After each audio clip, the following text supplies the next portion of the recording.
your mother. It's time for another episode of Birds with Friends. Just a trio of feathery brethren weathering any season to see the Eagles eating teams like Scrammy's top with cheese. It's Philadelphia. Bo, Sheil, and Zach kicking it cooler than 3 penguins till Zach runs off with his valet keys. He's a real nuanced goose. Pull up a branch, get loose. It's time for some juice on some Birds with Friends. The early bird gets the worm, but prefers getting turned like a turn on some Birds with Friends. Bo, Sheil, and Zach coming at you with steps and things flapping their wings on. How do you have time to consume all this content? You're listening to Dave Spadaro interviews? I take a morning bike ride and I listen. I want to hear more about that, but go ahead. Let's go, the Schuylkill Trail. Really? Yes.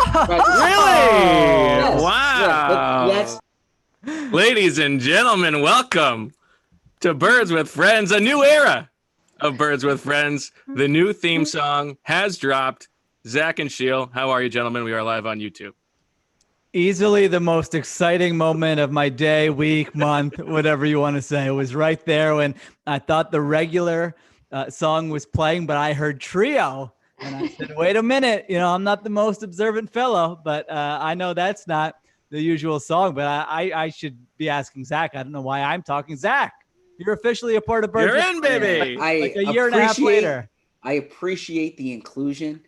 I think that the theme song overstates the amount of bike riding I did.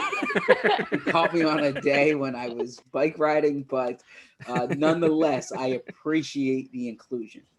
Very, very fun. I think you can tell in the very beginning that it's a slightly different intonation from our man Ian. And shout out and enormous thanks to Mark, Default Mark, for setting it all up. And Ian, the dynamic recording artist who put this bad boy together. I'm pretty excited about it. It's a great job because the theme song is so great. Everybody loves it. I'll flex here. I was on actually Tennessee radio station with our Joe Rexroad. I like a Rexroad. Our Titans writer. And, I was finishing up my hit and he said, hold on, Sheil, before we let you go, I got to say that theme song on your podcast, Birds with Friends, is amazing. So he's getting shout outs in Nashville. There you go. Shout out to Ian. Zach, it's like you have gone through the initiation process. And as we prepare for the start of season 2, you're in, baby. As I said, I appreciate it. I had great respect for what you guys built. And I am hoping you're the Kevin Durant. I'm hoping I can be a part of it for a long time. I have a feeling and a hope that I feel like Zach's wife, Emily, is going to be the most excited about this. She will, but she'll laugh at the bike riding thing. Okay, well, the drops can those can be adjusted. Can be rotated, but the lyrics, those are down pat. All right, so we are here on YouTube, and if you're listening later, we're in your ears. But on this episode today, we have our Eagles preview Eggstravaganza. We've got a bunch of superlatives to go through that Zach has come up with. We're going to do a little superlatives, things like who is the likeliest Eagle to be the MVP, who is the likeliest backup that we're not talking about, who's going to have a big season, all kinds of good stuff like that. But before we get to that, last night's show, very good stuff, I thought, running through the over-unders throughout the league. We each picked 10 teams and threw our 2 challenge flags. So that means we each have 12 teams we're monitoring. And Marissa has the last team, the Tennessee Titans. This is I think a 7-point chance for you. So if we all go 500, the Titans go 7. You get this one correct. You get 7 points. You win the bet. You get the Pacificios. You've had about 24 hours to think it over. Where have you landed? Well, I think that this was really hard because you guys did not pick this team. Yeah, this was a tough one for you. There's a reason as to why you did not pick it. And I have gone over. I've looked at the schedule. And I am going to go, my decision is under 8.5. Oh. Because, the depth behind Ryan Tannehill, it's He can't be as good as he was last year. You don't want to hear what they're going to say about you on the Nashville radio station. They do play the Jaguars twice. Obviously, they play the Bengals. Good point. They play, let me pull up the schedule again. Yeah, I think they do. I could totally see it. I can totally see it. But They play Well, the Bears. I think, yeah. If the Colts are not as good as Sheil thinks they're going to be, there's certainly an opening there for the Titans. But I think Derrick Henry, can he hold up again? Can Ryan Tannehill be as good as he was last year? Feels unlikely. And we've talked about someone gets COVID, if he's out for a few weeks, then what? Like that. Yeah. Was it So- Logan I like it, Woodside? but- Is that Logan their Woodside, and then they got Trevor Siemian on the practice squad. I did my research. Wow. Yeah, that is an Simeon on odd- the Not practice surprised, squad. Marissa. That is I an don't all ugly- day, know. all day long, I'm like, all right, over, and they're like, no, under. That is an ugly backup situation. I You had no can- idea it you was can- quite so bad. You can mark it here. I'm going under. Okay. All right. I don't regret this, but that's my decision. We'll have a Titans update every week now. It'll be fun. Yeah, that's right. I think that's good. All right. And then the last thing we want to do is, before we get to the Eagles previews, this is not a setup drop. This is not a thing to make you look bad, Sheil, but we are hearkening back to the Owl draft from the spring, which I have won again, another belt to my many belts here, because of Richard Rodgers. Now, I would have won anyway, but only by a few points. Richard Rodgers gave me the blowout, but we did clip out the discussion from Richard Rodgers in the spring. I think it's a you were right. You said basically what you said yesterday. How about okay, Dick Rod. Richard Rodgers. I beg your pardon.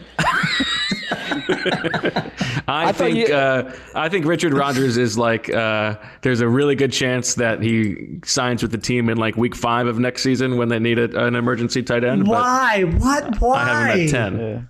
Last year, I won the Flu World Order draft, I'm pretty sure, because of Richard Rodgers, and you were incredulous then that I thought he was going to come back, and there we are. All right. I have him at 17. Yeah, I don't remember anything, but now that you mentioned that, Bo, that's right. I crushed you. Probably might have been the same date last year, just mocking you at even thinking about him coming back. You know what? I'm going to stick to my a year later, my same thought, and I have him at 18. My God, if you can't explore a freaking other rosters and find anybody else to fill that role, then what are you really doing? I mean, give me a break. This freaking guy, he's going to be haunting me in my nightmares. It's the year is 2027. Bo opens the show by bragging about his win in the Flu World Order because the Eagles brought back Richard Rodgers to be their third tight end. He's the oldest tight end in the league, but man, does he really know the system now. This guy could really tell you the whole playbook inside and out. It's so funny because it's not even like he's like a Brent Selleck or something where he has this track record of success. He's never done anything for the team. I mean, I thought he was he's out of played the 8 league games when with we the first brought Eagles. him back. But also, when he's described as this old player, he's only 28 years old. You know, that's like that And part he still of the hasn't team. been able to stay healthy. So what does that Well, say? that is accurate. He has not. That's why he's only played 8 games with the Eagles. All right, we have reached our quota of Richard Rodgers talk Correct. for the week. We got a lot to get to. I This is take a lot of extravaganza. I do think a lot about the t-shirts I'm going to wear for the YouTube shows. My brother's birthday today. Shout out to John Happy Wolf. birthday. Happy birthday. Happy So I'm birthday, wearing John. The Hamilton baseball shirt in his honor. So Onward march for the Buff and Blue, right? there you go. Okay, Wow. Zach, before we get to the big picture stuff, quickly tell us the latest that's going on with the Eagles. There are some injury news items that we need to be aware of. Yeah, so practice today, Lane Johnson, Jalen Reagor was out there, Miles Sanders was out there. So those 3 notable players, all 3 of them were limited in practice, but they were in pads. Derek Barnett was also limited. He was not in pads for the portion that we saw. Now, he wears sweatpants during practice. That's always kind of been the case, but it didn't look like he was wearing shoulder pads. Rest of the team was. Javon Hargrave was not practicing. Same thing with Alshon Jeffrey. So those 2 were out. But really the injuries to monitor are Lane Johnson, Miles Sanders, and Jalen Reagor and Derek Barnett. But Lane Johnson, Doug Peterson was non-committal about him playing Sunday. So that's a very interesting one just because of the amount of moving parts. I think Miles Sanders is going to play. Doug Peterson said, though, that they might manage his snaps early in the season because he really didn't have a training camp. Jalen Reagor, who we were under the assumption was not going to play week 1. I don't know if he's going to be out there week 1, but he was doing everything during the special teams period that he would typically do. And it looked to me like you can sort of tell sometimes whether the offensive lineman is expected to play just by the way they're going through those individual team drills. Doug Peterson's answer today was not super exciting. If you're an Eagles fan about Lane Johnson, I think it made you worried, but it looked to me like he's probably going to play this week and gut it out. He may not be effective, but that's the way it looked to me. Is that what you thought, Zach? Yes, and I've thought throughout, because I have heard that this injury is kind of more than the day-to-day variety that they've been describing. But Lane Johnson's the type of player who's played through bad injuries before. So I could see him being ready for week 1. Well, it's tough, right? Because you don't want to start the season on a guy gutting through an injury that could get worse, but they also sort of need him. And we'll get to this on Friday, but you look at Washington's roster. I mean, it's built like my Laurier draft team. Like it is all defensive line. They are stacked on the D line and limited elsewhere. So this is a week where you especially need your offensive line ready. By the way, I'm looking at our screen and I see your name is King of the Beats, not Bo Wolf. Did you notice that, Sheil? I did not. I was responding to an editor. Sorry. So I heard Bo say for like the 7th time before we get to the Eagles preview, yes. And I thought, all right, now's a chance to respond to an editor. So I did not. That's about right. Okay, Zach, let's get to it. Why don't you tee us up with the first of the superlatives? The first of the I need to pull it in front of me, but I believe it was the most likely player to get his first Pro Bowl bid or Pro Bowl nod, whatever you want to use there. Yes, someone who has never been to the Pro Bowl before. Who is the most likely person? Would you like me to go first? Sheil, you want to go? I'll go. I thought this was like the easiest. I think it's this. Here. Yeah, I agree. Yeah, this is in past years. This has been a very difficult one, but it's got to be Miles Sanders this year, right? I mean, I looked at it. I didn't even. I saw one name and I looked it up. No, he didn't make the Pro Bowl last year. That's who I'm going with. I didn't need to look any further. Now, one rebuttal to that, because he was the name I had. Are we going on the initial bid or just making the Pro Bowl overall? And the reason that clarification is important is if you look at the NFC right now. This is great from Zach. I'm excited. Christian McCaffrey, Ezekiel Elliott, Saquon Barkley.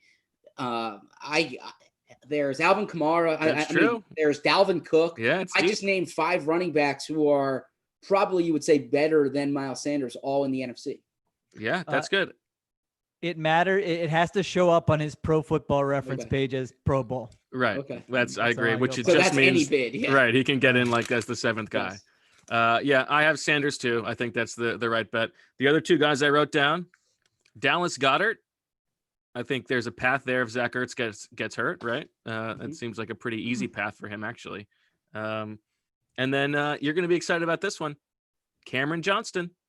Oh, I went a different direction there. And who'd you go? Ice? I went Jake Elliott. Yeah. But Cameron Johnston's a good one. Cameron Johnston, interestingly, like we don't talk much about him. In his 2 seasons with the Eagles, he has the Shield's ready to turn it off. He has the 2 best net punting averages in Eagles history. He's been good.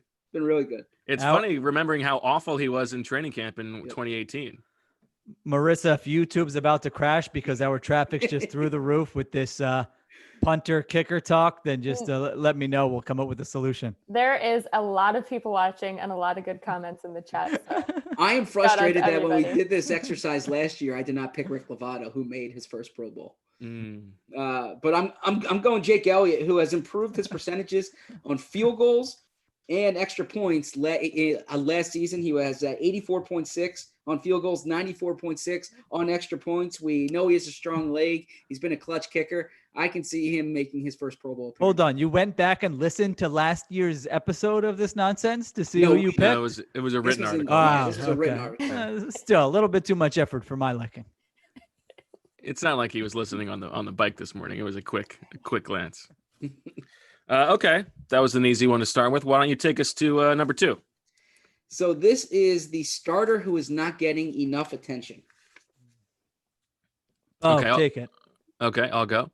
To me, this one is, and I'm not looking at this like a guy who's not getting gassed up enough. I'm looking at a guy who maybe we're not talking about enough in terms of his impact on how the season's going to go. And that to me is Rodney McLeod.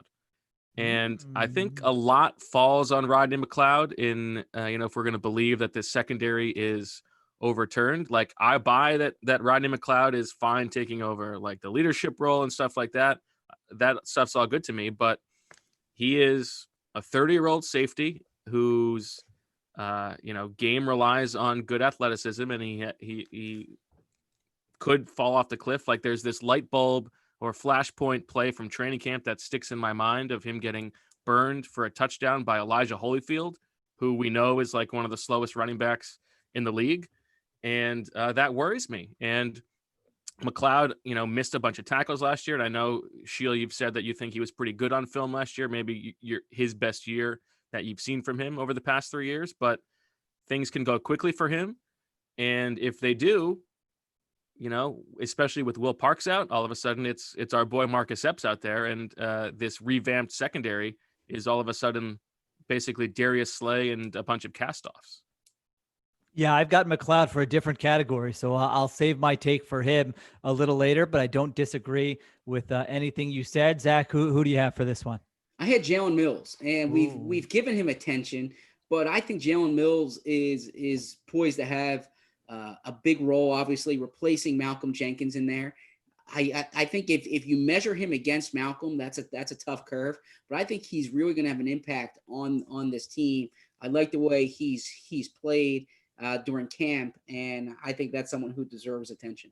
I had Mills as first on my list too. I remember we were doing a podcast and a question came in that said, how does Jalen Mills look? You guys haven't talked that much about him. And I think that day, Bo, you had a few observations about him, but I have no idea what he's going to look like out there. I mean, on paper, does it seem like he has the skill set to play that position? I think, yeah, that's fair. I don't think it's like a massive stretch. And I think sometimes the coaches are too reluctant to try some of these things. So I have no issue with the position change and trying it. At the same time, I'm not convinced that he's going to come in there and light it up right away. I mean, talk about comparison to Malcolm Jenkins, that is not even going to be close in my opinion. I think you're just hoping for his first time doing this to get like some level of competency there where he's not costing you, not giving up explosive plays, not missing tackles in the run game. I mean, he's going to be in there in the box, having to stop running backs, against guys like Ezekiel Elliott and Saquon Barkley. And so it's one thing to be on the perimeter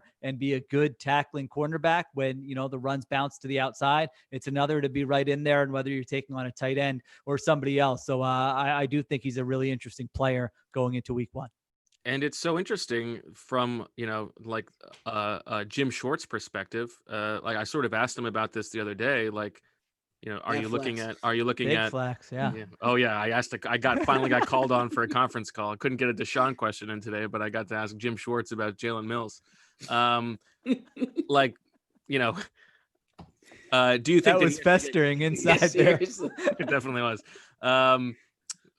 So he was talking about how he doesn't get to grade Jalen Mills on a curve. The games count week one. He's never played this position in the NFL before. It's not like he's going to be 100%. He's going to make mistakes. How much do those early mistakes cost him? And there are a lot of moving parts in the secondary that the Eagles are counting on being ready to go from the beginning. And I think there are going to be some growing pains.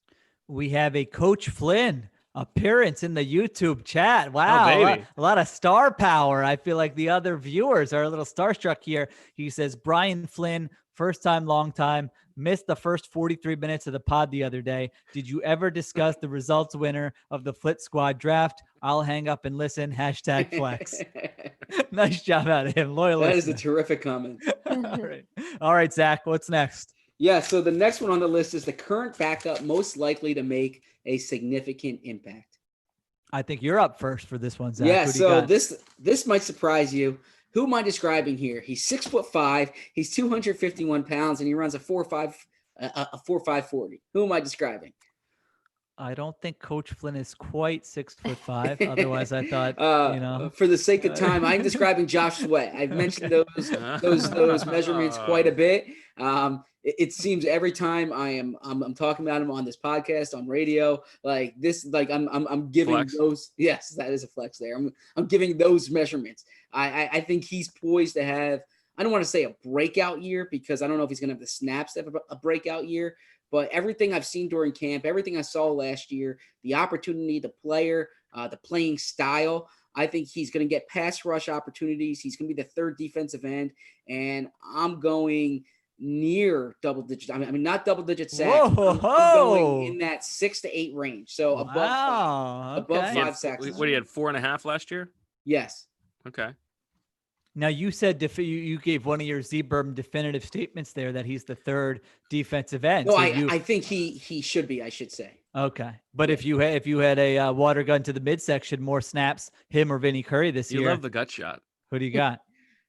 You know what? I'm switch it up. I'm going to go Josh Sweat. Okay, all right. I think he should. I think it would be pretty disappointing if Vinny Curry is playing more snaps than Josh Sweat. I like the. We've talked about this before, but in the 2 articles we put out over the past couple of days on the over-unders for the season, I do love when we get, like, if it's a news item, Zach is going to make sure that you know both sides of the story. He's going to make sure that you know all the angles. But if it's a betting thing, Zach is going to give you a definitive take the over. Like, just no having it on a thing that actually he doesn't know what the answer will be. He is definitive on this. People want me to be more assertive, more definitive. Who are these people? I want to, let's get them in here. Is that our ombudsman? I don't know. It could be, I guess. Listeners, yes. All right. Texting Howie that JJ, I think, Whiteside. Great pick. Yeah, Josh Sweat was a great pick there, Zach. Can I go off the board here? This doesn't quite follow the instructions. So if this is not allowed, let me know. But I'm going with the guy who's not technically on the team yet. We think he's going to be on the team, right? Cordy Glenn, or no? Okay. Ooh, do we think he's going to be on the team? Well, I don't know. I feel like the read that it was the Eagles. Leverage play, or was a threat? Leverage response to Peters is possible. Okay. Now at the same time, there's no reason to sign him this week when you could sign him next week if you want and not guarantee his contract. So, all right, fine. Then I'll switch it up and go with someone on the roster in the same role because I feel like whoever tested the waters on Cordy Glenn and pulls it right back. Yeah. So whoever's going to be playing tackle, if a tackle gets injured, I feel like has a chance to have a significant impact. So I'll go with the guy. No big deal to me that I mocked correctly to the Eagles. You're taking my guy. When we, I'll let you talk about him because you know much more about him than I do. But that's Jack Driscoll, who has a chance to be their swing tackle, I guess, if they view him favorably over Jordan Mailata. You have an old Jason Peters, who I feel like best case scenario is playing 75% of the snaps. And so you would still need someone to play there. You have Lane Johnson, who we think is going to play this Sunday, but don't really know. And who, certainly could be at an injury risk at some point. So whether it's Jack Driscoll or somebody else, they're going to need someone to fill that Vitae role, Bo. So let the people know, people might not have paid attention to this weird offseason. So let them know who Jack Driscoll is. Well, I'm actually glad you went first because I have a bit of a problem right now where I keep referring to Jack Driscoll as James Driscoll, and James Driscoll is a very fringe professional golfer. So, that's swimming around in my head. I was about to call him Jimmy Driscoll. So there you go. I think I would be very surprised if Jack Driscoll does not start at least one game for the Eagles this season. I think at what positions? I think, well, that's the thing is that I think there are several paths to him being on the field. I think if Lane Johnson gets hurt and can't play a game, I think Driscoll plays right tackle before Mailata does. Mm-hmm.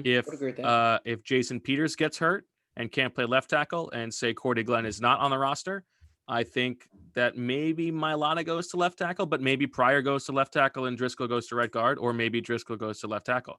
I also want to play left tackle. And I also think it's on the table that if Matt Pryor is not good enough at right guard, the Eagles can pull him, and it could be Herbig, but it could be Driscoll. And they've invested in Driscoll. He's the guy they foresaw as the Halapula Vitae replacement. I think they've been, from everything they've said, encouraged by what they've seen from him so far. I mean, it's training camp for an offensive lineman, so you can't really tell until he goes live. But he has been taking more reps at right guard than he was in the beginning of camp. He's now doing both right guard and right tackle. So I think they like a Driscoll, and I think that I think he will play this season. We will see a little bit of Jake Driscoll, Jack Driscoll. Driscoll. Loyal listener and I guess viewer, we have to say now, Random Frank P says, is Greg Ward alive? I've heard absolutely nothing about him this camp, I swear. And he was actually number 2 on my starter, not getting enough attention just because he's gotten 0 attention. That's true. And he's going to have to play. He might play 60% of the snaps especially until Jalen Reagor is back. So, this is a guy who we haven't talked about it much. He's not, I guess you wouldn't call him the most exciting guy, but a great story. How about Zach? When Zach's tweet the other day, Bo? Wow, you got to take some social branding lessons from him. He was going viral with a Greg Ward tweet. I didn't see this tweet. Oh, yeah, Did great that qualify tweet. as viral? Hundreds of retweets, I thought. What was the tweet? Am I wrong?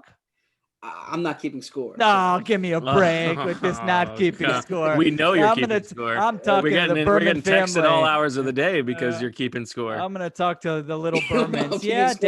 Daddy does check his retweets quite often. Yeah. No. What they're referring to, we need to tell the listeners this. What they're referring to is how our stories are. I very much keep score on that because I am judged based on that. A retweet on Twitter is not how judged in all different ways. That's right. But very much please. I mean, your tweets go on National Football Podcast. What was the wow, Greg Ward Marissa, tweet? Great job of producing here by Marissa. She sent me the tweet here.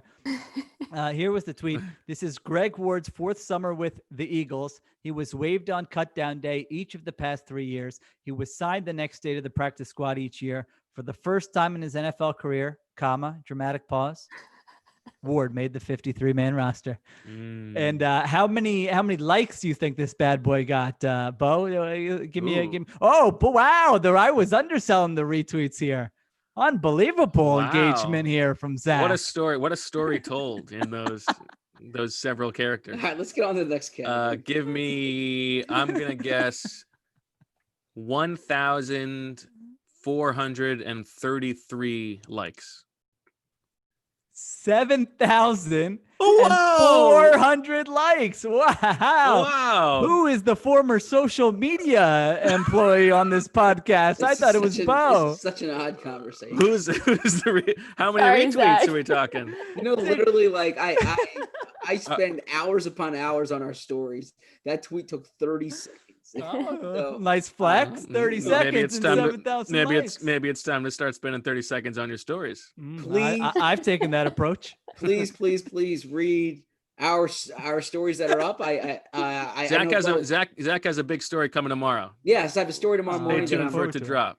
Looking forward to. Okay, Zach is very uncomfortable. I want to know how many. You didn't tell me how many retweets though. 688. 688. Whoa. That's a monster, Zach. I mean, that's it's no big deal to you. NBD. Okay. All right, let's move on before Zach just throws his headphones to the ground. Did you guys all answer the backup? We both went Driscoll, yeah. Okay, you both went Driscoll. Okay, so now here we go, and I think this is what Sheil was teasing with the Rodney McLeod one. So I'll let Sheil go first. Player most likely to take a step back, unless Sheil thinks McLeod's the team MVP this year. No, you are correct. Yeah, that's who I had here. I mean, I thought last year he was significantly better than he had been the previous year. I'm not saying he was a terrible player in previous years, but I thought he was definitely better last year than he was. This is a guy with a bit of an injury history, right? I mean, I don't know I don't have the numbers. Just really last season though. Just last season. I'm sorry, not last season before. Last season, he only missed one snap because he had to pee, if I remember correctly, right? Correct. Okay, but he did have surgery in the offseason. He is 30 years old, correct? Correct. Yes. So, those guys are at an injury risk. And now, it's a nice story, what we talked about with, hey, he was always a leader and it's no big deal with Malcolm Jenkins gone. It's not a new role for him. But if you look at their secondary, which I had in my piece on The Athletic today, 80% when they're in nickel are either new guys or guys playing different positions than they've played before. I mean, Rodney McLeod is the only guy who is at the same position he was at last year as a regular starter. And so that's 80%, 4 out of 5, I believe. Yeah, good job. You've been working on your fractions? Yeah. Okay. That would also be 8 out of 12. I mean, 8 out of 10. No, that's wrong. It'd be 8 out of 10. Be 12 but I don't think they have 10 DBs in nickel. Be 12 out of 15. You want me to keep going? I do, because you already messed up one. So now you're at a 67% clip on your 80%. 66.7, but be more precise here. So I think Rodney McLeod's going to have a lot to do, getting guys lined up, communication, Jim Schwartz, flexed it on Matt Patricia, said, we're not just going to line Darius Slay up there. We're going to be disguising our coverages, talking about that quite a bit this offseason. You know what happens when you try to disguise coverages and it doesn't go well? It is 60, 70, 80-yard plays, and it really can get you in a lot of trouble. So all of that, in my opinion, falls on Rodney McLeod's plate. And I would not be surprised if he did not have a great season and was a little bit overwhelmed with some of these things. Oh, I thought you were putting up like, when somebody's about to be on TV and they hold up the white sheet of paper for the camera person. Yeah. Yeah. I opened up this little notebook because I've got some notes for my answer on this one. Okay, go ahead. But I think that's all well said on McLeod, and I agree that is a potential danger spot. Okay, for me, the player who I think is most likely to take a step back. This is not, it does me no pleasure to talk about this, but this guy who wants a new contract, Zach Ertz, who turns 30 in November, and got banged up at the end of last season. Tight ends, the history of tight ends over the age of 30 is pretty ugly. So Zach Ertz, if you look at Pro Football Reference, is at he's like 57th all time on the Hall of Fame monitor. So I looked at all these sort of contemporary tight ends who were above him on that list. Todd Heap. Sorry, we got. I hate this. Is very rude, but we got it. We got a comment. Okay. I cut you off all the time. Yeah, you're gonna appreciate this interruption. I was just going through the comments, and a comment from Pelly says, "I was debating." I mean, if you're gonna drop it in, all right. I was debating the athletic subscription re-up, and then you. Just go. It's about the one name All-Star or the. No, we got to hear this. Now. And he goes, and then y'all brought up Cordy Glenn being confused by the two. What's this?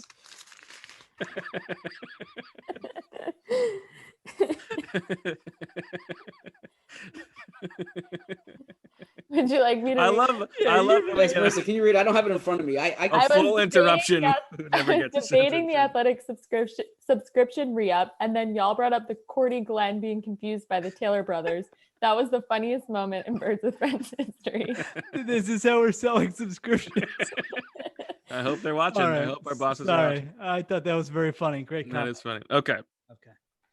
So these are the tight ends who are higher than Zach Ertz in the Hall of Fame monitor and how their careers sort of ended. Todd Heap retired at 32. Owen Daniels retired at 33. Algie Crumpler retired at 33. Heath Miller retired at 33. Dallas Clark retired at 34, but completely fell off a cliff after 30. Vernon Davis played for a while, but never had a season with over 650 receiving yards over the age of 30. You keep rising up. Jeremy Shockey, done at 31. Greg Olsen still playing at 35, but has fallen off a cliff over the last 4 seasons. Jimmy Graham, we talk about his Ben Garbanzo beans the last few years.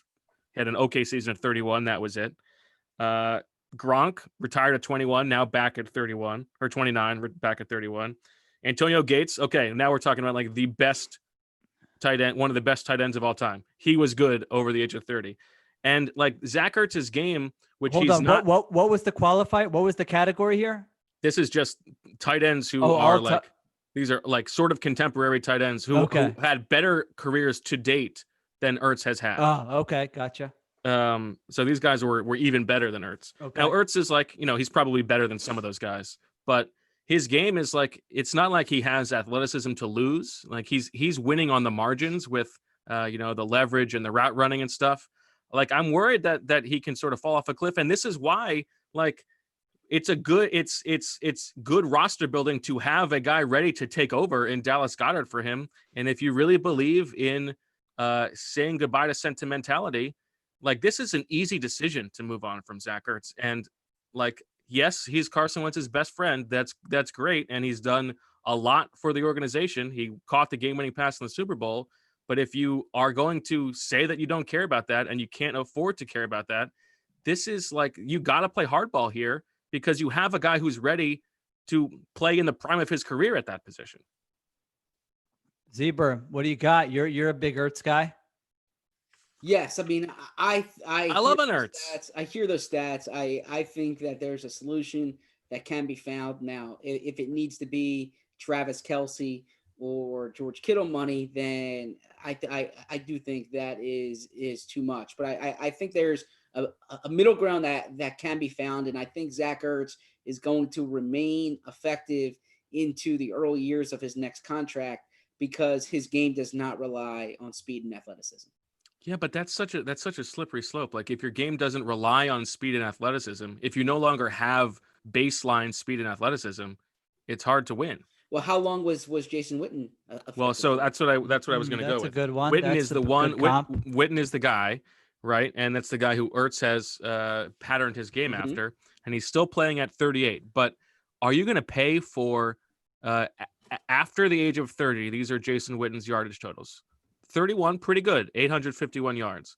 Then it goes to 703, 713, 673, 560. Those are competent, cromulent tight end numbers, but not top of the market stuff you're going to pay for.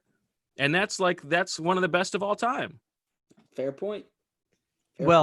I will take issue with saying it was good roster building with Dallas Goedert. I mean, if they would have taken him this year in the draft, then yeah, that would make sense to me. It's not a bad point about Ertz. I mean, you're right. He turns 30 in November. November 25th, and you already have him under contract. He's got the date memorized.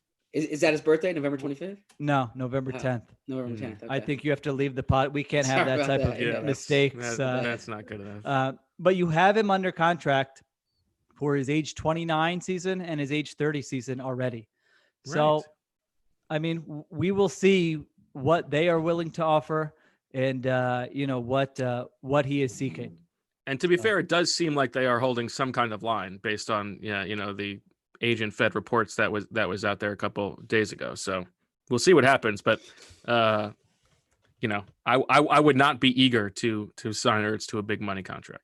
But you chose him as your now the numbers you were pointing out there, you're saying like 700 yards any tight end can get. That's not really true. I mean, if you look at it last year, 8 tight ends had 700 yards.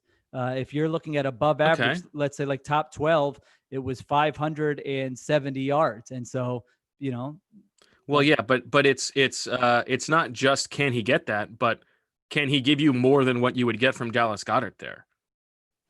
Is that the question though? Because you're gonna have to sign Dallas Goedert also.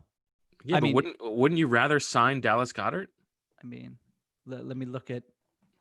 It's a little slow here. I agree with you that like if we're looking at the Andy Reid, Joe Banner Eagles in this situation, I think they would definitely say let's move on to the younger. Let's reward the younger player. Move on from the older player. It's a tough decision, but it helps our football team win. So I don't disagree with you there. I think the production this year is going to tell a lot because at this rate, it's hard to see them having an extension at least before the season.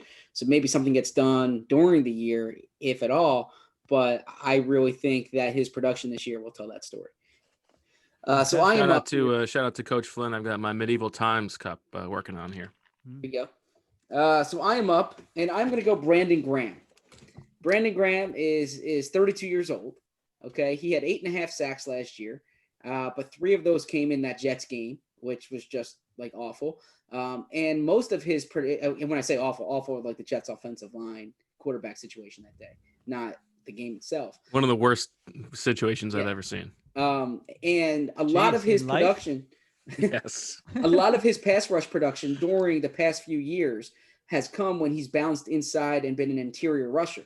I do not anticipate them doing that this year just because they have 3 interior rushers that they want to have on the field. So Brandon Graham's going to have to rush from the edge.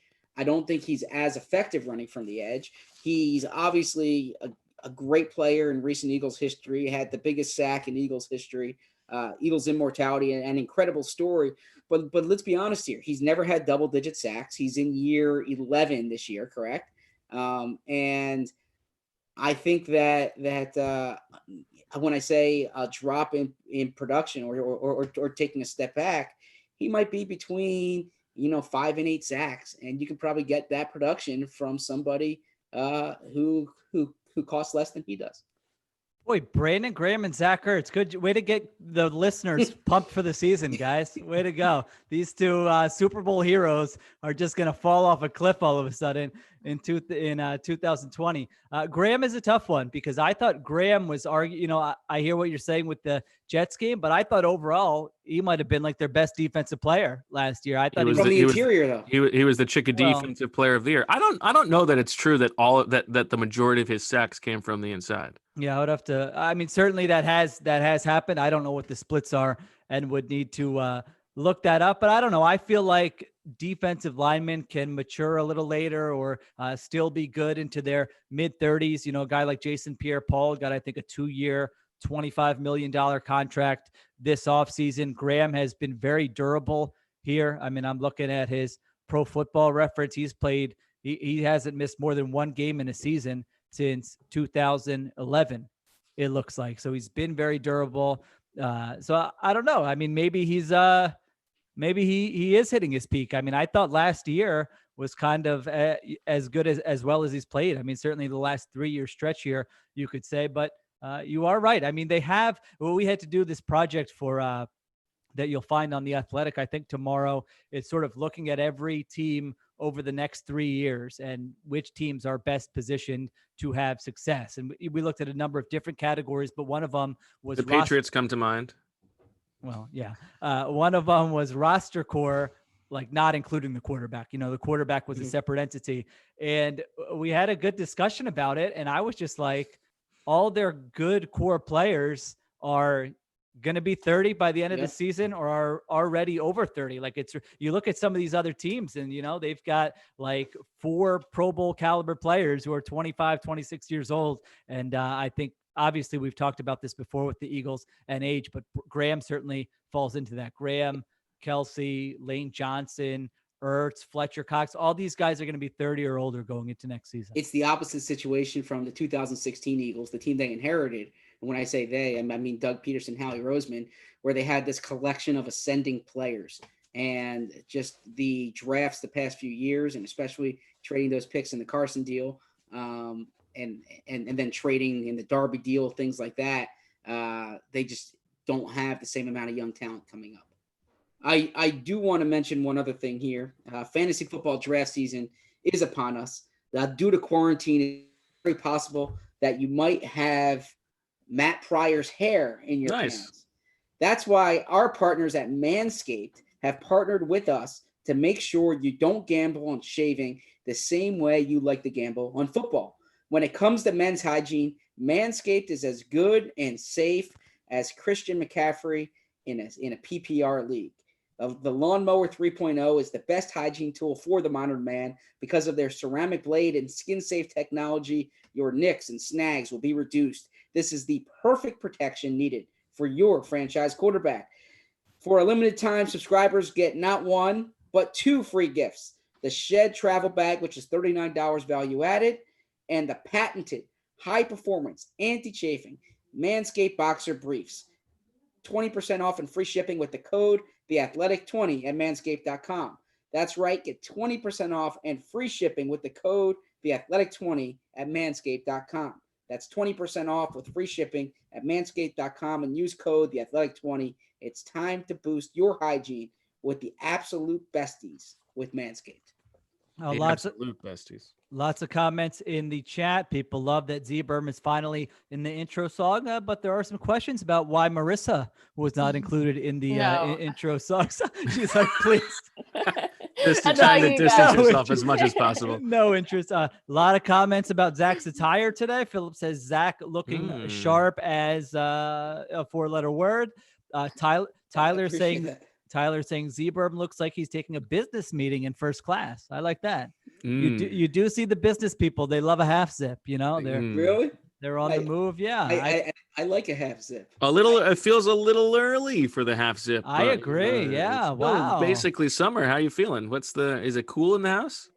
No, I typically wear long sleeves. So I don't know why this is a topic of conversation here. Well, now I do have to say, Zach, I know that this is not a conversation that you want to have, but I feel like the listeners have been following this storyline. They sort of want the update. Please tell them about your voluntary demotion out of Tier 2. I don't know if the listeners really want the storyline, but we're not allowed at practice for the entirety of practice anymore. It's only a 15-minute period. So the reason we had the Tier 2 designation in the first place was when they had to go inside during training camp. You want to be represented. You want the media to be there to give an account of what occurred. So that was the reason why there was that Tier 2 designation. Now, when really what you're doing is you're there taking attendance, like I shared the attendance before, but the team is giving out a participation report anyways, the injury report after practice. I have no objection to going in, getting a daily test. I actually, frankly, it provided a peace of mind, if not fodder for this podcast.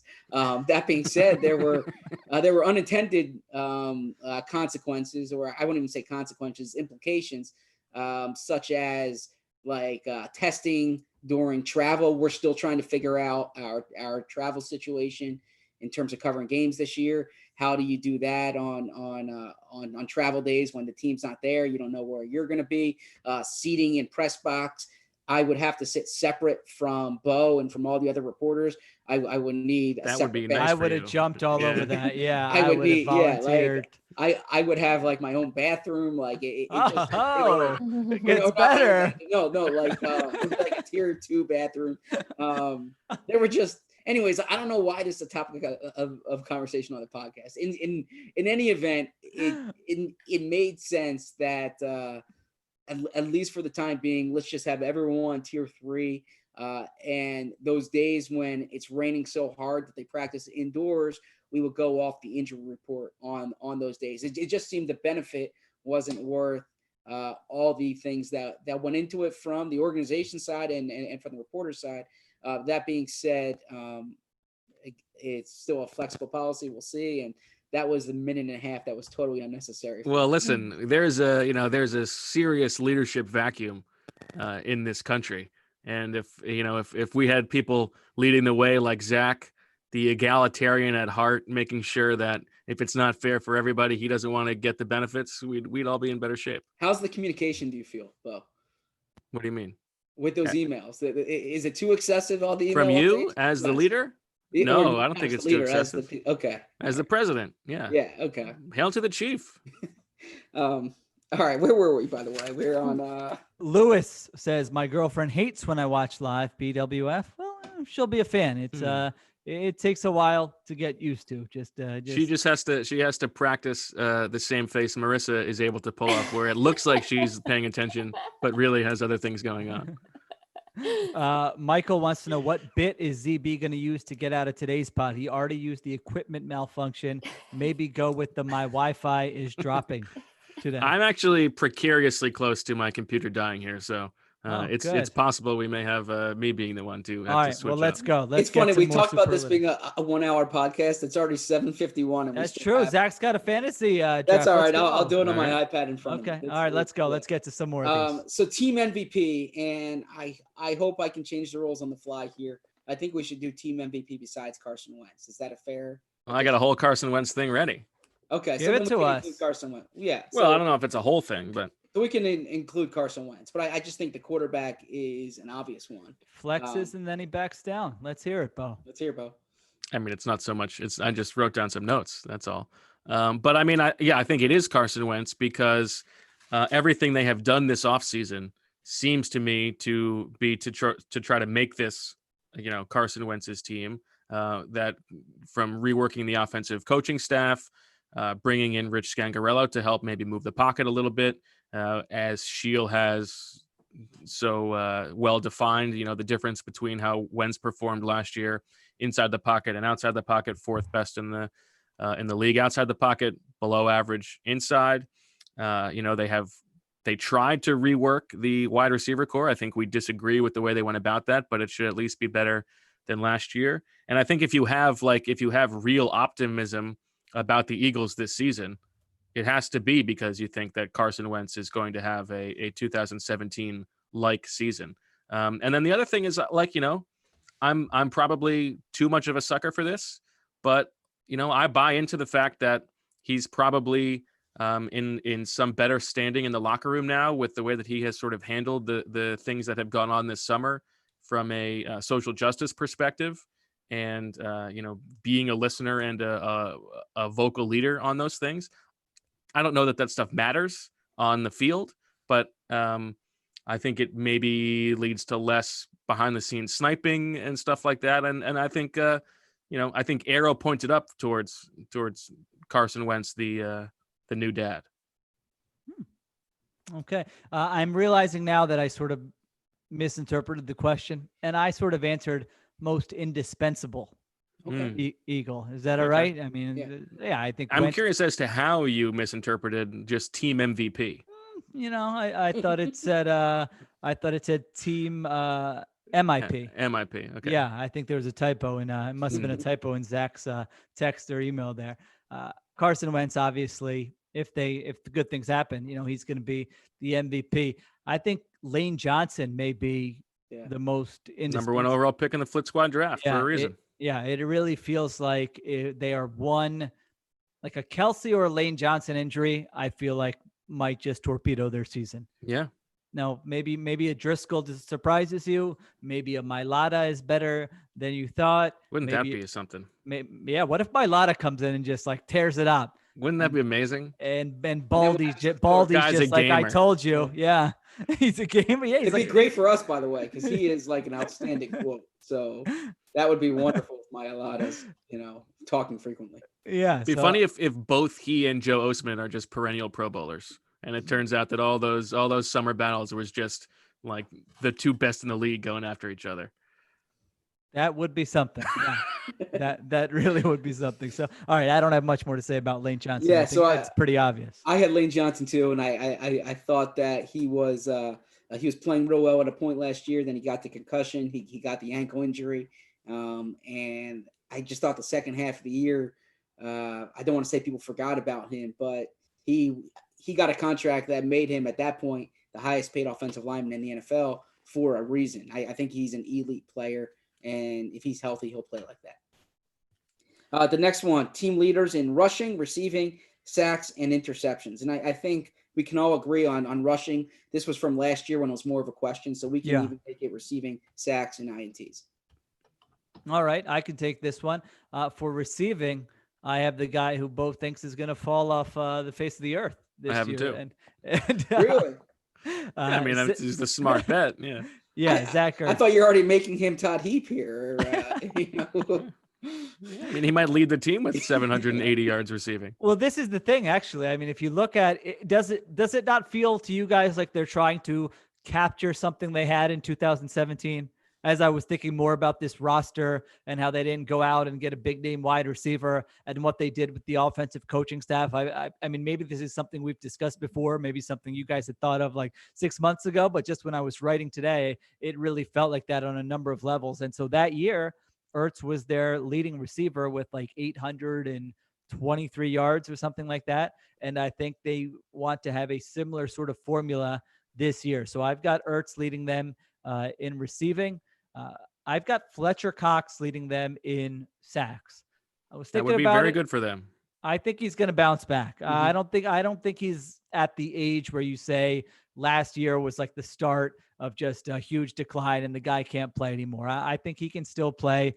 He's 30 years old or 29 years old. He had a really bad year last year. He was not impactful enough, but he was impactful in flashes, in stretches. And so it was still there somewhere, whether it was injury or something else. The reason why it wasn't more consistent, I don't know. But I actually have a feeling he's going to bounce back and maybe have more of a 2018 season when he had 10.5 sacks. And then interceptions, I'll go with the guy we already talked about, and that's Jalen Mills. Wow. I'm with you on every one of these. Okay. You had the same three? Yeah, same three. Same three. Okay. Well, anything to add? I can shut up now. You take it from here. No, I like the way you explained everything. It's always good when I agree with Sheil. No offense, Bo. I know that's wow. Taken. I've got Brandon Graham for sacks. A shot across Zach's. Yeah, Bow? Is it Bow? Bo? Yeah, Bow. Bow. Yeah. Okay. Like Blau, the former, I guess now practice the quarterback squatter. Yeah. And interceptions, I have Avonte Maddox because I think he's going to get a bunch of targets. So that he's going to the one who's everybody's going to be throwing at. So he's going to have more opportunities. Okay. And the one thing I will say on receiving, I have Ertz too because I'm baking in, Deshaun missing some games. But I wrote this today in our, the question about how many games Deshaun's going to play. I think it is like overlooked or underrated nationally how big of a role Deshaun Jackson has when he's healthy. Like if he's on the field, he's the number one receiver, for sure. And I think you saw it in that Washington game last year. As long as he's healthy, he's going to have a big season. So would he be your number 2? Yeah, I mean, and if you guarantee me he's going to play 13 games, I would say he's going to lead the team in receiving. Okay. By the way, he said today, get your popcorn ready. Yes, That's he did. what he said about the season. Get your popcorn ready. There you go. If things don't go well, there will be no fans to throw that popcorn onto the field at that. All right. So the next one we have is Carson Wentz's projected line this year. I will go first. I had 65% completion percentage. I had 4,100 yards. I had 27 touchdowns and 7 interceptions. So I feel like that's pretty similar to last year, right? Yeah, the percent. More yards. The percentage is a little higher, and then the yards are higher. The touchdowns, I'll be honest with you, I had to go 27 because I went under in today's over-unders, which I hope people read. You say you had to because you are an upstanding citizen, but nobody would have done the opposite. Yeah, you can't play both sides. Bragged about being right 6 months from now. Yeah. So, all right, Bo, what do you got? I used to listen to the intro and said nobody's listening. Nobody will remember. So when I did this for this morning story, I pointed out how few quarterbacks actually had more than 27 touchdowns last year, including Deshaun Watson, including Aaron Rodgers. And it was a fraction of the receivers, of the quarterbacks who had 4,000 plus passing yards. So I think that's a hard benchmark to hit. But if I did not pick that this morning, I'd probably make that like 28 or 29 touchdowns. Okay. I have 64% completion percentage. That's what I have. Okay, there you go. I actually didn't even do yards. I just have 7.5 yards per attempt, which is I had 7.4. Okay, slight bump up. And then I went 32 interceptions. How many interceptions? 8. 32 touchdowns, 8 interceptions? Yes. Wow. All right. Take a whiff, Carson. So this is like 2017 when he got hurt.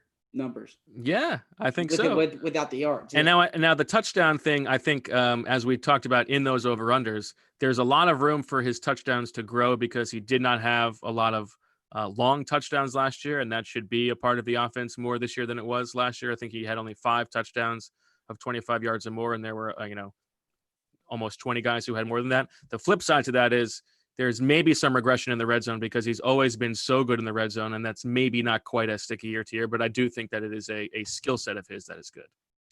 I went 64%, 4,200 yards, 7.4 yards per attempt, 31 touchdowns, 12 interceptions. Now, I will tweet this link out. Ed Feng, who is a Westchester, Pennsylvania native, was trying to do a study where an analytical study because his podcast.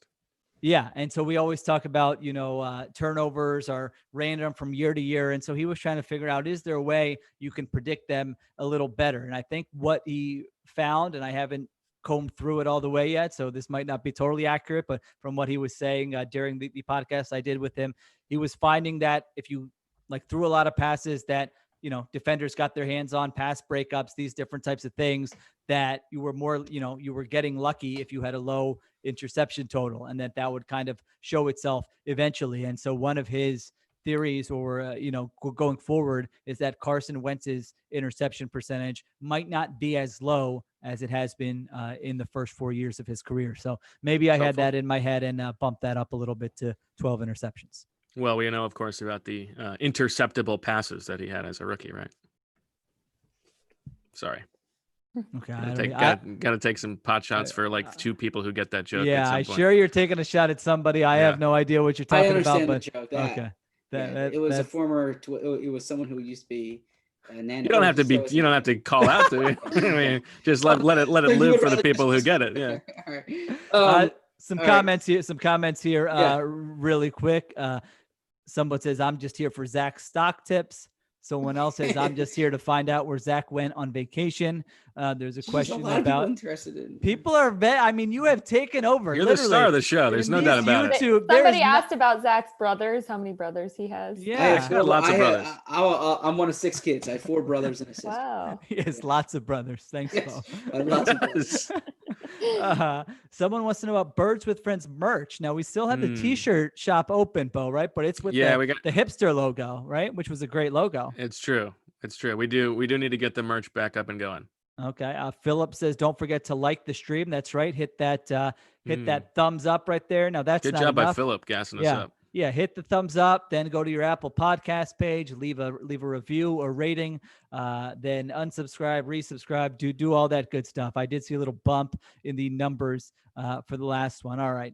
Let's see any other ones here. Good evening from Dublin again. That's awesome. I should be sleeping now. Cheers. Top of the evening to you. Cheers from Norway. Checking in from Austin. Man, what a global brand we have here. I've got some Norwegian blood. Oh, 25%. Shout out to Bergen. Very nice. Atlanta checking in. Little ATL. I like that. We got Coach Flynn's comment. People are pumped about that. All right, Zach, you get to the next one, and then Sheil, before we get to the next one, why don't you tell us a little bit about our friends at DraftKings?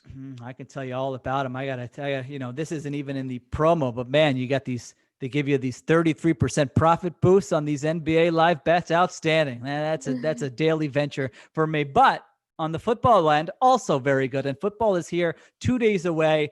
DraftKings Sportsbook, America's top-rated sportsbook app, is giving all users a no-brainer to start the season. If you haven't tried DraftKings Sportsbook yet, head to the App Store now because you don't want to miss this. Have you ever heard of a football team losing by 100 points? Well, for Week 1, DraftKings is ensuring that even if Kansas City were to lose in historic fashion, you would still cash your bet. That's right. DraftKings Sportsbook has moved to the spread to Kansas City plus 101 points for all users. So even if Kansas City loses by 100 points, you still win big with DraftKings Sportsbook. That's a no-brainer. Plus, DraftKings is giving away up to $100 million in prizes to all users who enter their free football survivor pool. All you have to do is sign up for DraftKings Sportsbook, enter their survivor pool, and you'll instantly get a share of up to $100 million in giveaways. Download the top-rated DraftKings Sportsbook app now and use promo code TOSS to take advantage of this no-brainer of an offer. That's promo code TOSS to get in on all of the action for a limited time only at DraftKings Sportsbook. Must be 21 or older, Pennsylvania only, in partnership with Meadows Racetrack and Casino. Eligibility restrictions apply. See DraftKings.com/sportsbook for details. Gambling problem? Call 1-800-GAMBLER. All right. What's next? So next is the dominant mid-season. I'm sorry, the dominant mid-season storyline that we're not discussing right now. You want me to take it here, Bo? Sure. Bo, it looks like there's something you want to get off your chest. You got a little smirk. Yeah. What's going on? No, I don't have a smirk. Okay. All right. What's wrong here, Bo? Nothing. I'm going to give an answer that everybody thinks that knows that I'm going to give. Okay. Well, all right. I don't know what it's going to be, but I don't know. I don't know if this is what we're not talking about. I feel like people are going to get mad at me. Maybe I'm being a little too negative here, but I feel like there could be a storyline of, did the Eagles make a mistake trading for Darius Slay? Maybe he gets off to a rough start, shortened off season, different scheme. He's going to be traveling with all these number one wide receivers. And we know how it is with cornerbacks. You can play 64, 63 great snaps. If you give up 20 plus yard completions on the other two, if you give up a touchdown, if you have a blown coverage, if it's in a key spot, you're going to come under fire a little bit here. I mean, I think it's a given that Jim Schwartz is not going to be helping Darius Slay at all. I mean, that's why you trade for a guy like that. He wasn't helping Jalen Mills or Ronald Darby. So, I mean, Slay's going to be on an island against the best receivers on the other team. His response to Jimmy Kempski's question about his tackling, I thought was pretty notable. Really deflected it. That's a non-issue. Next question. We're moving on. I mean, it was an issue. And so if that happens in a game and he's getting peppered by it, it's different here than it is other places he's played, whether that was, college or the NFL. And so if he doesn't get off to a good start, and certainly by midseason, I think that's something we could be talking about. Well, this is a city that appreciates tough guys and, corners who can't tackle. Oof. Not in this city. I've been saying corners really have two opponents this year. One is that receiver on the other team, and the other's COVID-19. And you also got to think about the quarterback too, so maybe 3. Okay. And then you got the fans, so maybe 4. Okay. Well. Okay. All right. Well, you mentioned COVID. I think that's what I'm going to go with here. I mean, I have said, and you have gotten on me for flip-flopping, and I think the NFL does deserve credit in the way that they are handling things right now. And I don't think that there's any chance they can make it through the season without players and coaches getting COVID. I just don't think that enough people are going to be as diligent as they need to. But the real thing that matters is the people who do get it. Can they stop those people from spreading it in the building? And it seems so far that they have done a good job with that. What worries me is it's the same dynamic that we have seen throughout the pandemic in different spots around the country that are doing really well.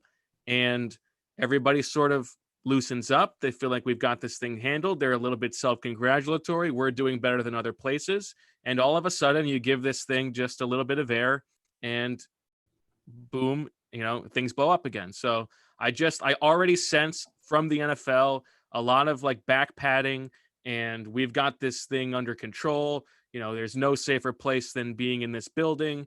And I things are going to happen that I think they're smelling themselves a little bit too much on this. Their public comments though are like the opposite of that like, we're not going to let up here. We're going to be, but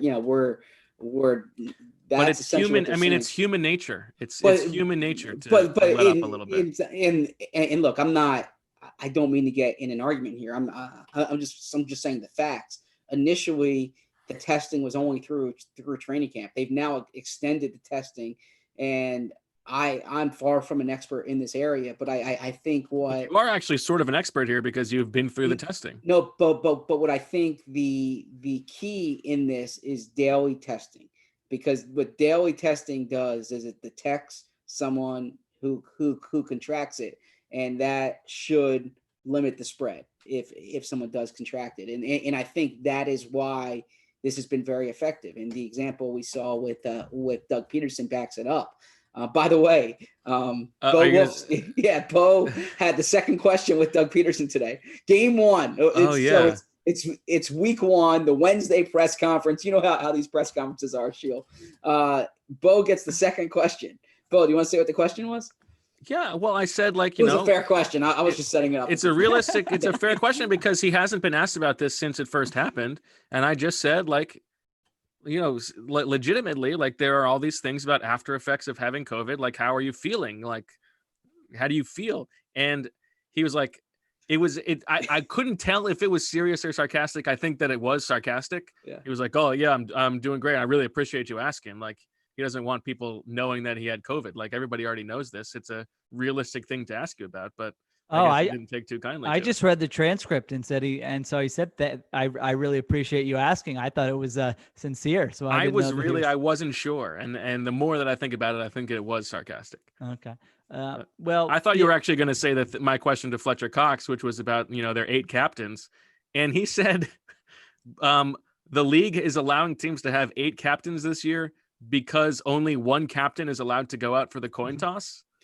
Is that the silliest thing you've ever heard? They're about to play a football game, but only one guy can go out for the coin toss? Yeah, only one guy can go out for the coin toss. That's the dumbest thing I've ever heard. But that's why That's so dumb. They're about to play 3 hours all up on each other. When Bo was ripping on the Patriots for having 8 captains, every team, I believe, has 8 captains this year. Not every team. It's some teams haven't. Yeah, because I saw the Packers. Because I've seen that it's not every team. Yeah, the Packers have one offense, one defense, one special teams. That's how it should be. Yeah. Come on. Z-Berm bringing the bark. I know the listeners. No, there's no bark.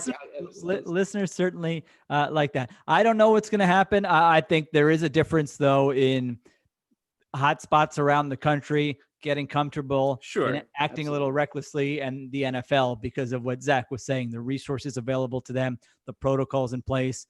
I agree with you. No one should be spiking the football at this point. No one should be celebrating. They haven't played a game yet. I'm still in the camp of we'll see what happens as you continue to take sort of flip-flop your stances from one end to the other. Oh, how nice it must be to not take a stance at all and just float through. Why would I take a stance on? I know exactly what's going to happen with COVID-19. I didn't say I know what's going to happen. I just think it's possible. It is possible. Okay. That's Zach, true. what is your storyline that we're not talking about? My storyline that we're not talking about is that the wide receivers are not much better than they were 1 year ago. Ooh. And I say that because there's a lot of excitement about a group that really doesn't have significant upgrades. Now, Jalen Reagor is the first-round pick, so there's an upgrade there. But, a Nelson Aguilar coming out of training camp in 2015 as the first-round pick, there was excitement there. And there could be a big learning curve with Reagor here. We don't know, but there could be. I keep thinking of Sheil did that outstanding piece after the draft where he had the average numbers of wide receivers in the first 2 rounds in the past, I think, 10 years, and how many actually perform up to a number 1 or number 2 receiver. Deshaun Jackson is 33 years old, and he's coming off a season when he finished 1 game. Now, he could be outstanding when he's out there, but how often is he going to be out there? And thereafter, they really haven't done much to upgrade that group.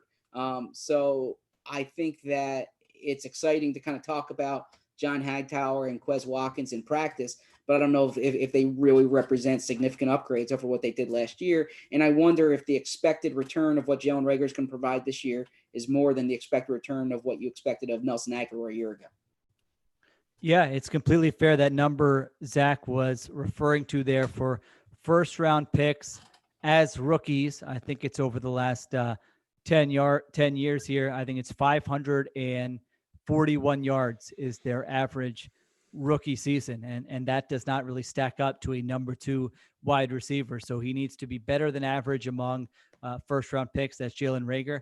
And then day 3 picks over the last 10 years, the median rookie season is 40 yards for the entire season. So that is a complete lottery ticket, a complete unknown there. And then the next one we have is the one that was added today by Bo. And so I don't have the exact language in front of me, but I've got it. Oh, okay. Yeah. Sort of the flip of the last question. Yeah. What's the thing that we're talking about or that the Eagles are sort of trying to sell us on right now that you just don't buy? And my answer is pretty similar to what Sheil was talking about with Darius Slay. And I've talked about this over the past couple of weeks. I'm still just very skeptical that this secondary is as much of an improvement as they are purporting it to be.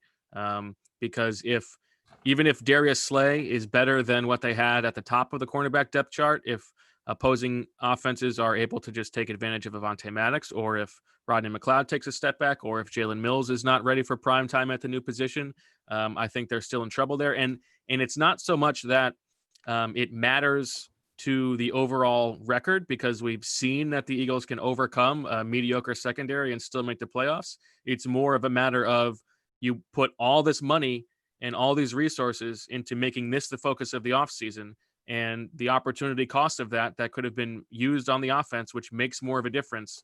Maybe it was bad roster construction.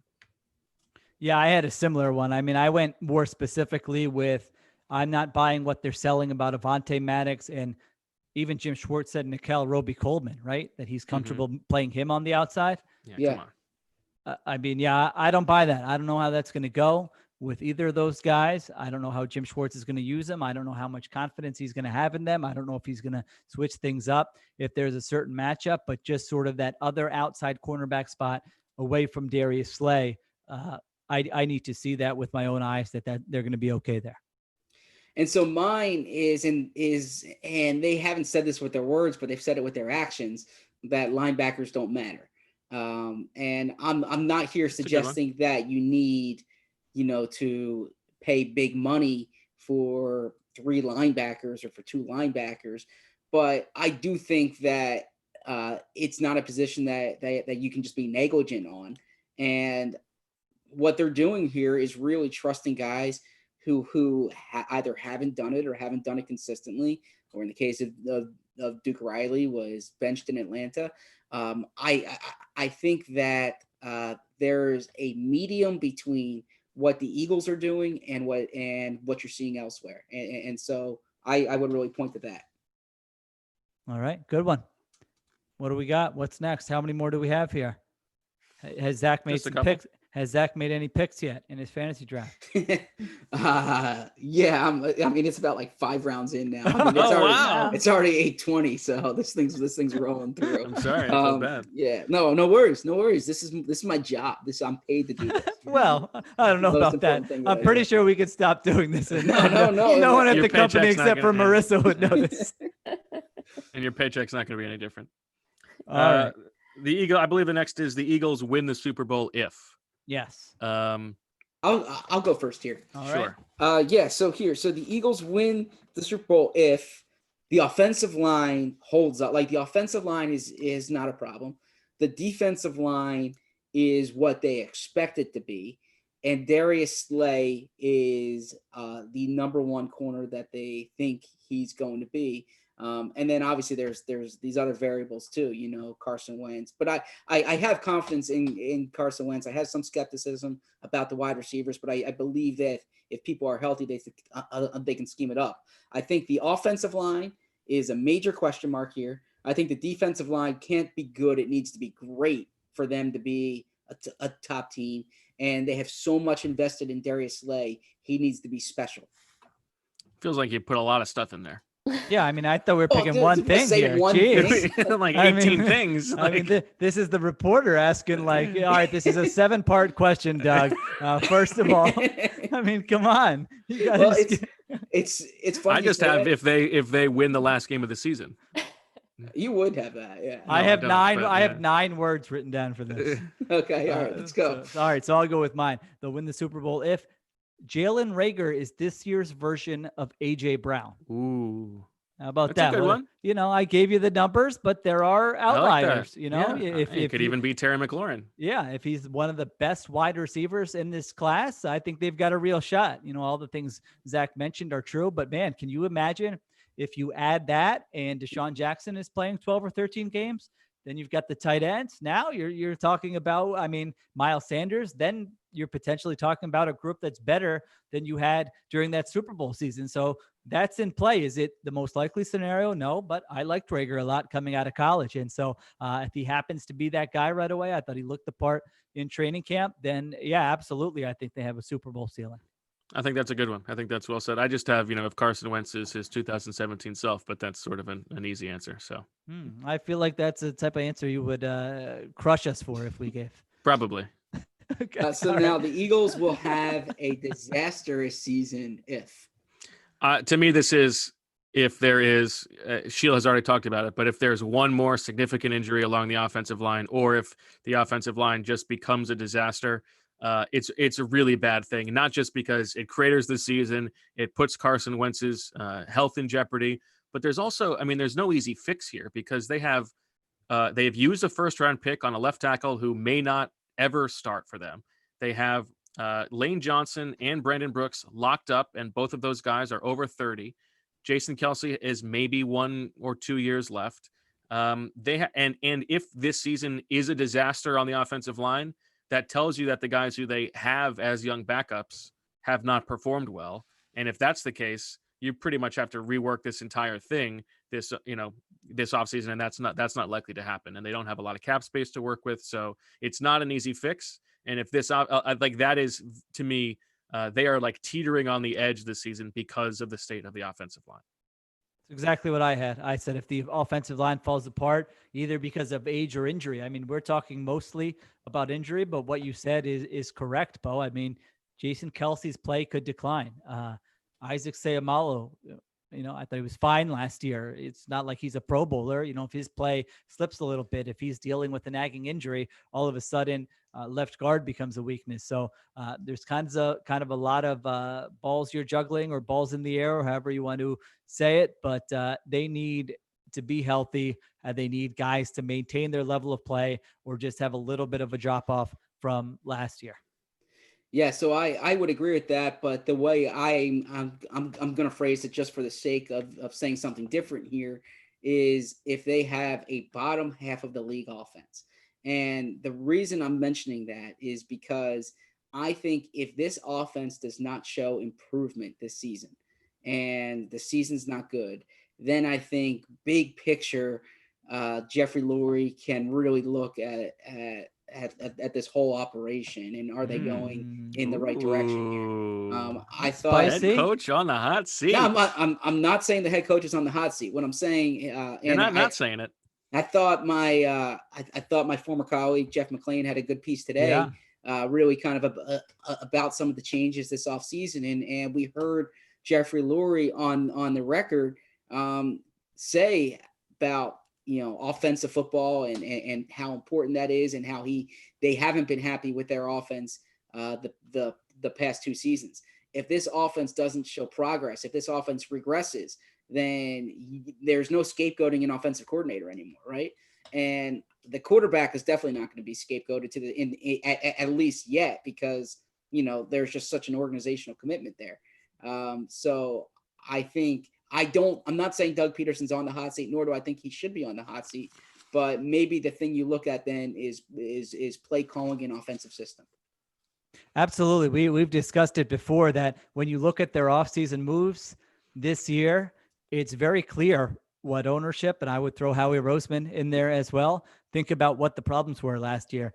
I know I've said I don't agree with their assessment. I mean, I look at it as Doug Peterson has sort of maximized the talent on the roster when you look at what he's had to work with. I mean, it's not like there are guys leaving here and going and playing great elsewhere or anything like that. But I mean, it's obvious. Doug Peterson came out one day, said he's keeping his OC and his receivers coach. The next day, those guys were gone. We know where that directive came from. They don't make any big splashy moves with the offense in terms of giving him better talent to work with. They rely on guys getting healthier, and then an early draft pick. That is the direction they decided to go. All those things are telling you is that why aren't our offensive coaches giving us some type of innovative scheme to figure out a way to have a top 10, top 8 offense with the players we're giving them? Look at the Rich Scangarello hire. It's like is there any coach out there who has Kyle Shanahan's phone number? If you do, please come. We want to interview you. Right.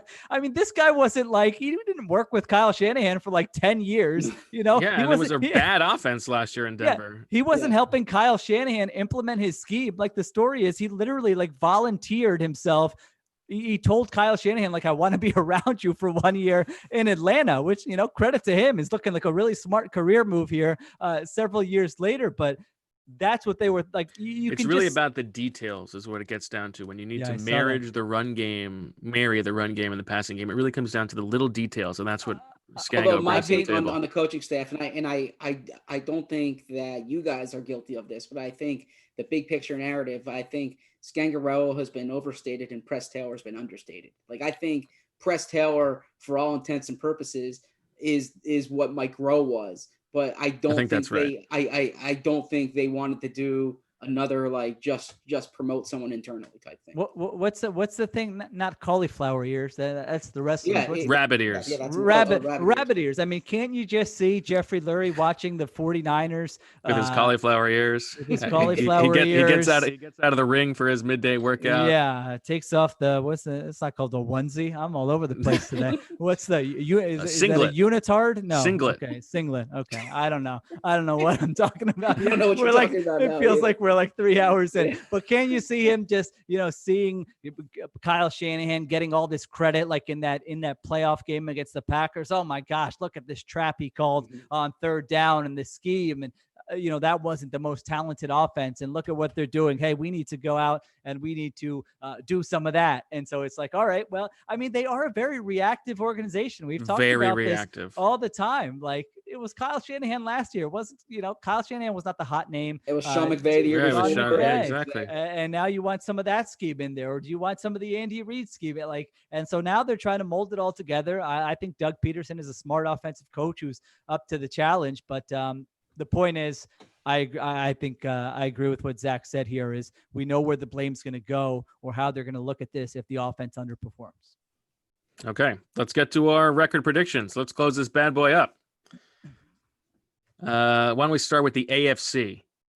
Does that sound good? Wait, Wait, we're saying isn't- every team's record? Isn't that the last one? No.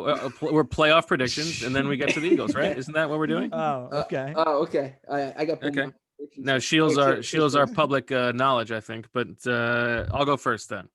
My 1 seed in the AFC, Kansas City Chiefs. Pittsburgh Steelers at number 2. I have the Bills winning the AFC East. Don't love it, but that's the 3 seed. Bo once again not believing in Lamar Jackson, Zach, for the record here. Wait till we get there. Indianapolis Colts as the winner of the AFC. Oh, you're giving me the Frank Reich love-a-dove. All right. I don't know. Okay. I don't love it. Okay. It's really like there are going to be some bad teams making the playoffs with these 7 teams. Yeah, that's the last team will not be good. Then I have Ravens at 5, Titans at 6, and Patriots at 7.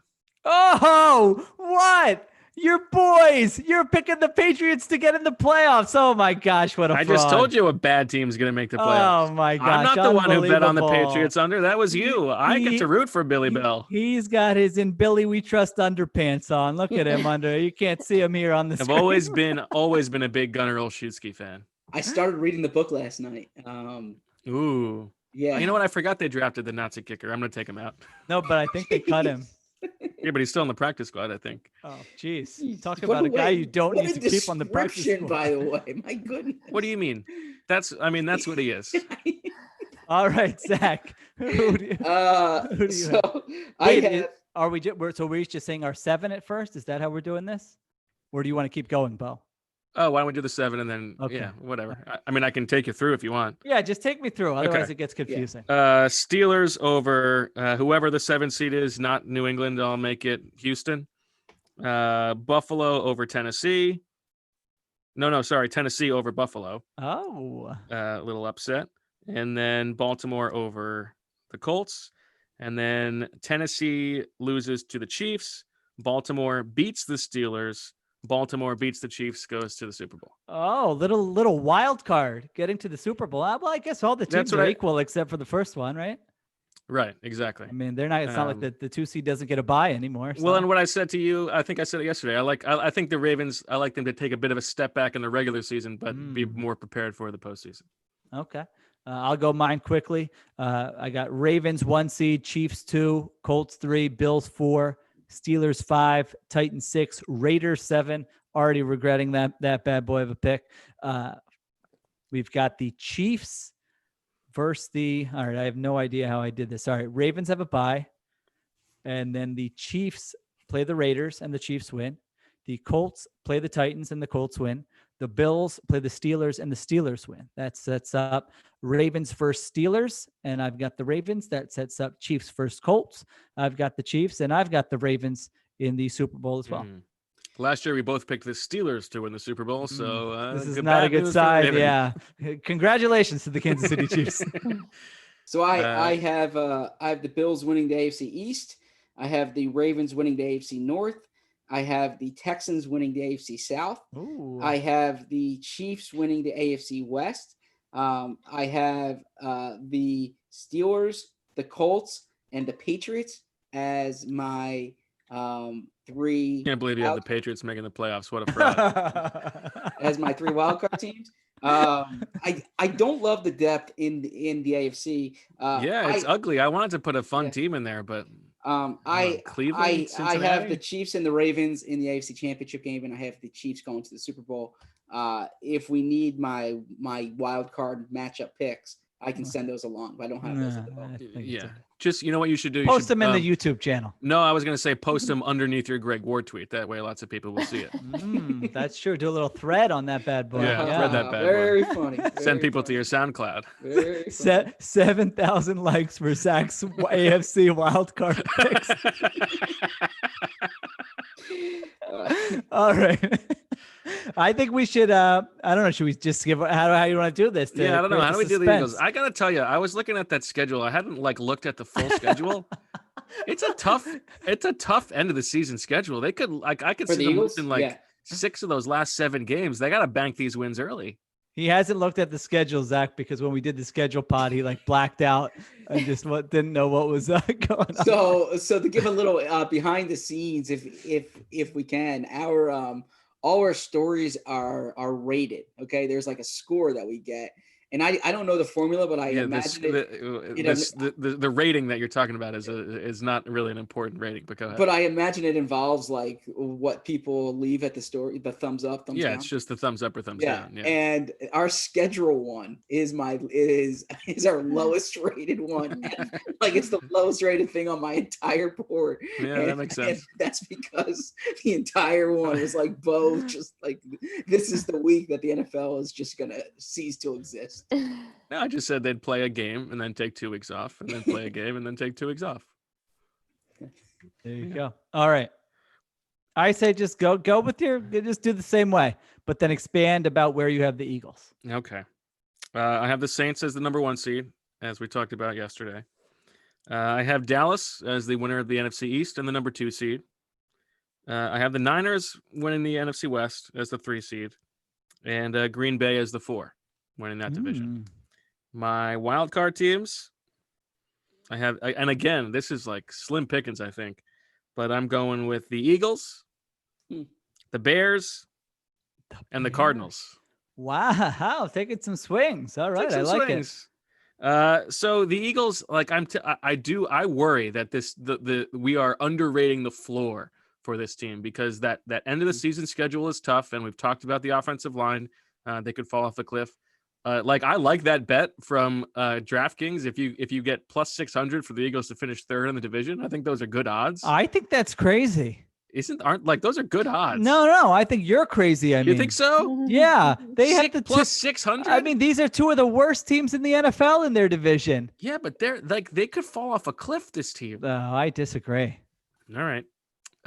So still, I have them banking enough wins. I think that it's hard to doubt too much if we get into the weeds a little bit, but they do have a top 5 quarterback coach combination, I think. Top 5. Okay. Yeah, I don't know if I feel good about that. I don't know. I think I do feel good about that. Okay. All right. Well, we can do the math and come back to it on Friday. All right. Continue. Okay. So my picks, I have the Cowboys losing in the first round as the 2 seed to the upstart Arizona Cardinals. Ooh, I like which that. That's a fun Cowboys season. Like 13 wins on top of the world Super Bowl contenders, lose in game 1 to the Cardinals. Mike McCarthy just like you're by Cliff Kingsbury. Yeah, like at the at the Best Buy or whatever that has every channel. It's just Mike McCarthy giving different interviews about how great he is. Yeah, and then they lose. Exactly. Niners beating the Eagles. No, sorry. Niners beating the Bears, and Packers beating the Eagles. Sorry. Packers. A little Lambeau. So they go to Lambeau and they lose. Yes. Okay. And then Saints beating. Who is that? Saints beating the Cardinals. Niners beating the Niners beating the Packers. Saints in the Super Bowl against the Ravens, where they lose to the Baltimore Ravens. You're stealing my Super Bowl pick. I don't like that. I have too much of an influence on you. I guess I knew. I guess I know that yours me. are published live, so I should have done something different. I forgot that's what you picked, though. But what do you always say? Well, here we are, or whatever it is. Yeah, All right. I've got the Saints as the 1 seed also. I've got the Cowboys as the 2 seed. I've got the Seahawks as the number 3 seed. Vikings at 4, 49ers at 5, Tampa Bay Buccaneers at 6, and the Eagles sneaking in there as what was your regular season record for the Eagles? 9-7. Okay, that's what I have too. So I've got them as a wild card at 9-7. I've got the look at that drink. What do you got there? Yeah, a little white wine, a little Pinot Grigio. Okay. Cowboys. I got a little iced coffee and Pinot Grigio. I'm working on like 3 hours of sleep from those full sentence all-stars. It's been an ugly day. People are subscribing for it. Yeah, it was worth it. All right, people are not going to like this. I'm going to get booed in the chat here. Cowboys beat the Eagles first round. Wow. First round of the playoffs, the 2 versus 7 seed. The Seahawks beat the Bucks, and the 49ers beat the Vikings. Final 4, Saints beat the 49ers. Seahawks beat the Cowboys. Saints beat the Seahawks. Saints go to the Super Bowl. Ravens beat the Saints in the Super Bowl. So I feel very dirty having the exact same Super Bowl outcome as you. I gotta find something else to change here. Yeah. Well, I had a similar conference finish that Sheil did. Now I feel kind of dirty here or uneasy because there's three dirty boys. Back in January, I did my 20 predictions for 2020. And number 20 on there was the Eagles are going to win the NFC East. And you can't hold yourself to every single prediction you make. I did a piece like that for the league in February, and you probably did one a week ago. I'm off 18 of those 20. You don't have to. A lot's happened since then. I wrote that expecting the Eagles to do more offensively than they did this offseason. I am bearish on this offense relative, I think, to what the team might be. But I still think they're going to make the playoffs. I have them finishing 9-7, but I have the Cowboys winning the NFC East. I have the Vikings winning the NFC North. I have the Seahawks winning the NFC West, and I have the Saints winning the NFC South. My wild card teams are the 49ers, the Buccaneers, and the Eagles. And can you give us a little bit more definitiveness? Give us this is what will happen. I'm missing that a little bit. Yeah. So, because you're coming off, you had the correct prediction last year. So just so I'm getting there. I'm getting there. I have the Eagles losing. I know this is going to annoy fans, to the Seahawks on the road in the opening round, because I have the Saints getting the top seed. So I have the Seahawks as the number 2 seed and the Eagles playing the Seahawks. I just can't take Bo trying to make Capadia Bowl happen and failing for the 8th straight time. So I hope wild that doesn't success happen every time. And so then from there, I have in my championship game, I have the Seahawks beating the Saints on the road, interestingly enough. And then I have the Seahawks and the Chiefs in the Super Bowl. The Seahawks in the Super Bowl. I have the Seahawks in the Super Bowl, and I have Andy Reid as the I have Patrick Mahomes really winning another Super Bowl here. So I have the Chiefs and the Seahawks, and the Chiefs winning. There you go. I am all in on. This is not like an unpopular opinion, but I'm all in on Mahomes this year. I would say that is Google, Apple, all in on Mahomes. That checks out. Yeah. I was all in on Mahomes 3 years ago. Here's a tip. Watch out for Patrick Mahomes this year. Okay, fair enough. But that's like Magic Johnson did an NBA playoff prediction, and it was just chalk the whole way through, which actually didn't work because obviously the Bucks lost in 5 games. So, quick update: how's your roster looking? Not very good because I've been focused on this. My attention has been split, but someone did note it. Zebra clearly checking to see if fantasy draft has started. He has no idea what Sheil just said. No, I can tell you everything Sheil said. The problem is this, by the way, when we are doing the normal podcast, it's easy to multitask. Yes. So you're never paying attention, my man. No, like I'm responding to Pete, our boss, sometimes when Pistol. In this case, you have to be on 24/7, and if you look down at your phone, what do you guys think about a 24/7 live stream? You in on that? Definitely not. No. That's like the Truman Show, right? Some comments. I believe in Nate Herberg, or however you spell his name. Hope Zebrum's draft goes better than his Birds with Friends drafts. Low. But true. So I am very eager, by the way. I'm brainstorming different draft type content, and I am just gonna pound the skill guys right away in the biggest overcorrection since the Eagles were like, we just need speed. Zebrum trying to draft Ronnie Stanley in the first round.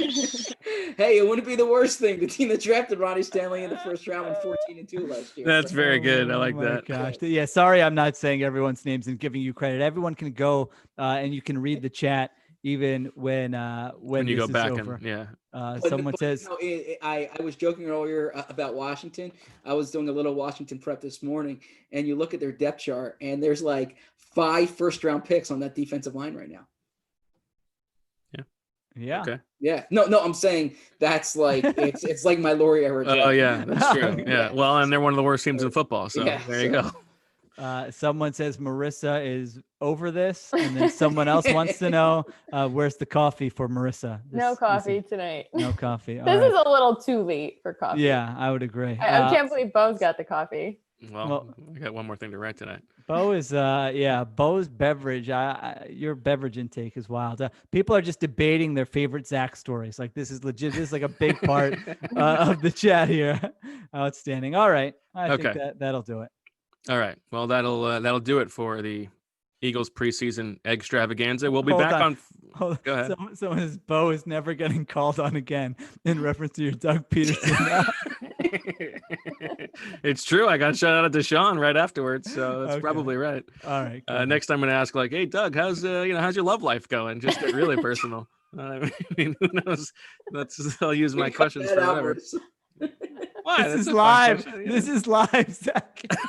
That's a fine question. Yeah. All right. Could you imagine if you pull that out in a press conference, like what Doug's okay, I don't think we should. Yeah, I mean there was a situation a few years ago. Do you guys recall this? This is Stacey Andrews' day. No, go ahead. No, it was a Marcus Hayes question, and it was framed in such a way that it was like suggestive, and Doug couldn't hold it in. Yes. Yeah. What did he say? Oh, you do remember that? I forget what that was. It was funny. Doug, it was like Doug's inner teenager came out, and he giggled like Bo giggled during the podcast the other night. I remember that. I forget what that was, but that was funny. All right. Well, that'll do it for this episode of Birds with Friends. We'll be back on Friday with our preview of the Week 1 game against Washington. And for Zach, Marissa, and Sheil, and thanks again to Mark and Ian for our brand new intro, sparkling new. Pound that bad boy all weekend in your ears. I'm Bo, and as always, we love you.